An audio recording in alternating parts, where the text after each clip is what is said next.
Right now, Pittsburgh's best sports show is about to begin. Call us or tweet us. We've got things to talk about on the Ireland Contracting Nightly Sports Call. All right, thanks a lot, Ken, and thank you for tuning in to the Ireland Contracting Nightly Sports Call. You can give us a call tonight on the Borders to Borders hotline at 412-575-2600. And I know another guy that would love that beer cracker on the other side over there, Chris Mueller over at the 93.7 The Fan Cam, a big beer connoisseur. I can't even come close to the knowledge he has. I'd rather have the gingerbread cookie house, the story before. Wait. You'd rather have the gingerbread cookie house? Did it crack open beers? Is no, it a it doesn't crack open house? beers.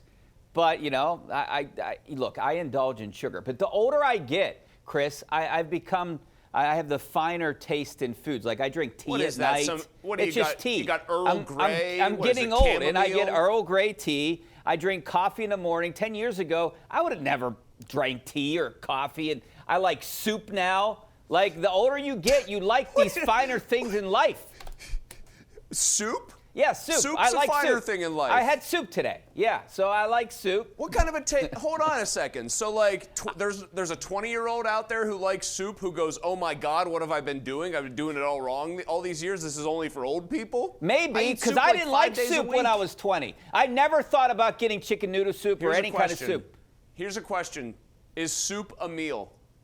I think it can be, depending on the soup. Like chicken noodle soup, no question is a meal in my household. Chili, I consider chili a soup, Chili's and that's not a meal. Soup. Yeah, Chili's its own category. Chili is its own food group. Yes, chili is chili. Is a hot dog a sandwich? I don't care. A hot dog is just a hot dog. It's not. You're right.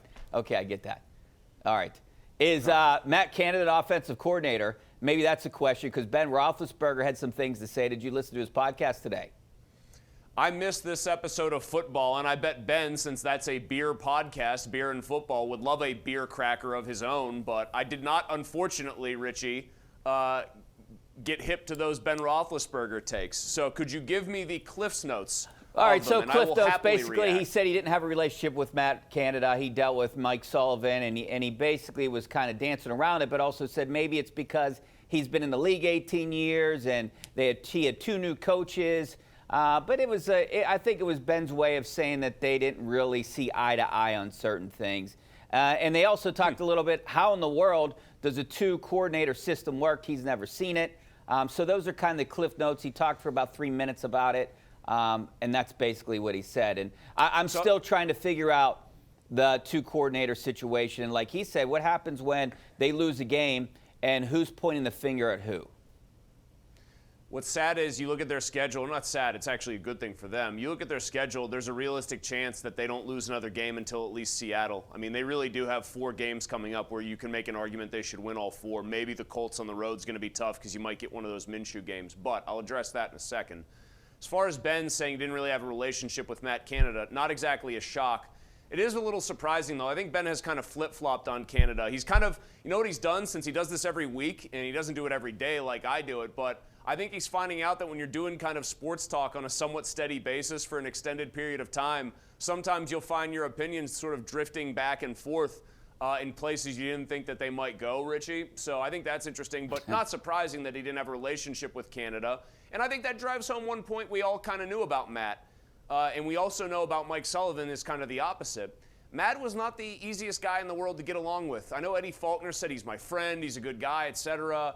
You know, Freiermuth said that, which I don't believe for a second, that he was, liked Matt Canada personally. I really don't.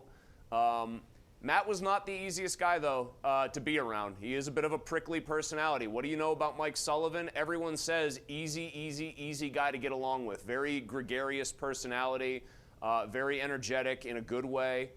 So I'm not surprised that Ben certainly wasn't going to be in the mood to kind of learn new tricks from a new coach that late into his career. And quite honestly, I'm not surprised to hear that the energy's been different since Canada was let go. You can afford to be a jerk in the NFL if you're a really good coach. You can't really afford to do it for very long if you're not good at the job. And Canada found that out. Even the Steelers were willing to make a move. As for the two-coordinator system, Richie, quickly I'll say this. There have been reports that Eddie Faulkner was still actually pretty involved in the actual play-calling process. I'm starting to wonder more and more if this isn't a case where Mike Sullivan is literally just a voice Kenny likes hearing on game day, and Faulkner's doing even more of the work than we thought. It's not limited with him to doing work during the week. I'm wondering if Sullivan is literally just a conduit to literally transmit the calls, and that Faulkner isn't maybe the one making a lot of them on game days. It could be. I thought Sullivan would be the offensive coordinator just because he has the experience.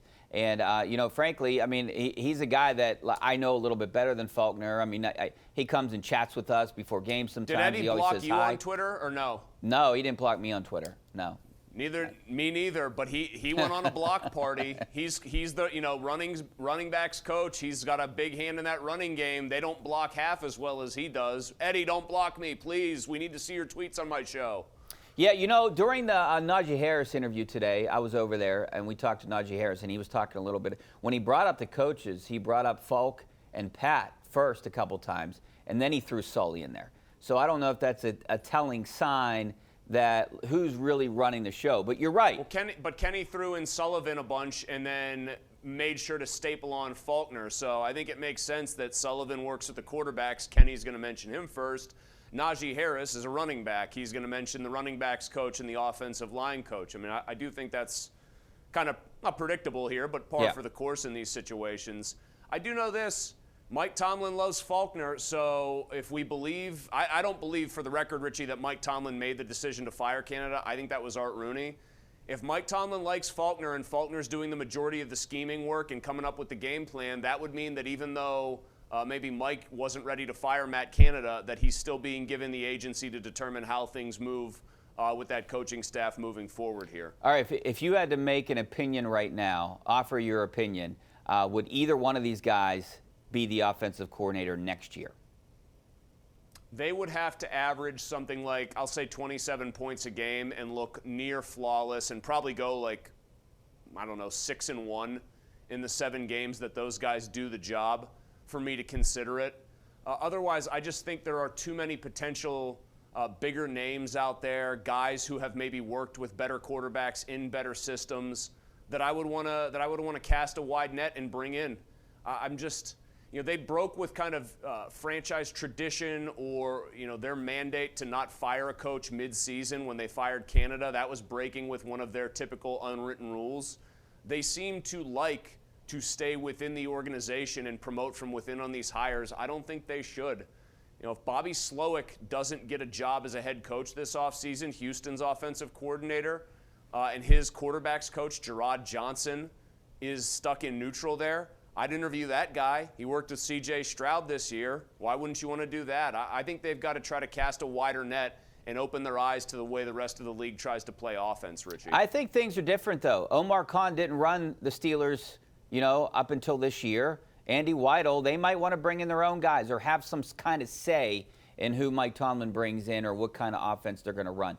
All right, we got to take a break. We got a ton of phone calls. We're going to get to those after the break. Back in a couple minutes.